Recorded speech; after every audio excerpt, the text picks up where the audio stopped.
Howdy folks, I hope you all had a good weekend, and I hope you're all going to have a good Christmas and a safe and prosperous new year, because this is it, at least from me, for 2019. Today marks the beginning of my annual 2 weeks off over Christmas and New Year.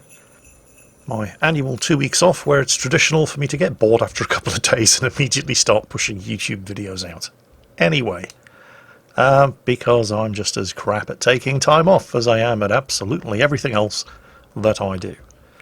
Speaking of being crap at absolutely everything else that I do, I had planned to take a sort of mini Christmas break this year within my 2 week Christmas break to just, go somewhere and do something.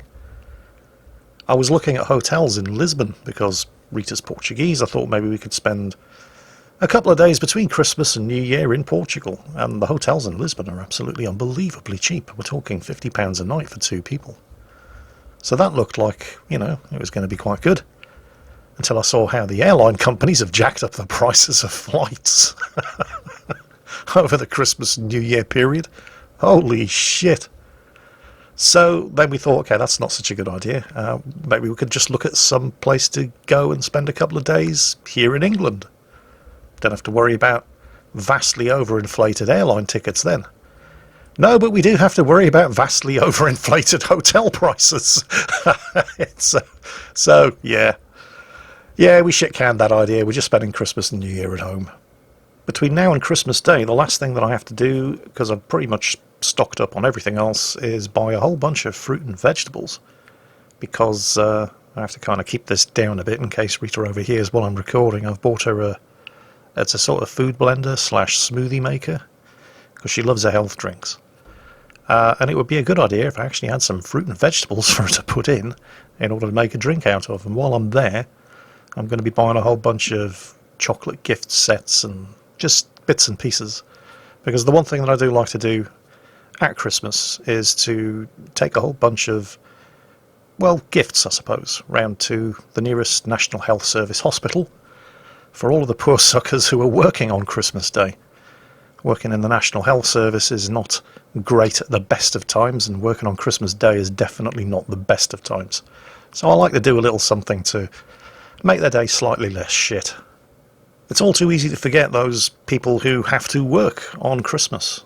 And they're usually in the emergency or armed services. Police, fire brigade, medics, soldiers, sailors and airmen. And I speak from personal experience as somebody who wasn't married and didn't have any children. I was always at the top of the list whenever Christmas and New Year duties came around. And if anybody went out of their way just to make it that little bit easier, it was really appreciated. And I mean appreciated way above and beyond any actual effort that was involved in making the gesture. So that's something I like to do at Christmas. And something that you guys can do as well. And you don't have to actually get off your arses and go around to your local fire brigade, hospital, police station, or military base. There are ways that you can show your appreciation online. So why the hell not? While we're all having a good Christmas, and hopefully we are all having a good Christmas, let's just remember those who are putting the extra time in so that we can all have a good Christmas. Anyway, that's it from me. I'm now signing off, officially at least, for the next 2 weeks. I'll be back on the 6th of January, although I'll almost certainly get bored between now and then and have to scratch my video making itch. I hope you all have a great Christmas, a safe, happy and prosperous New Year, and if you don't celebrate Christmas, you may as well take advantage of the time off along with everybody else. And I hope you have fun doing so. That's it for 2019. As always, take care, and I'll catch you next year.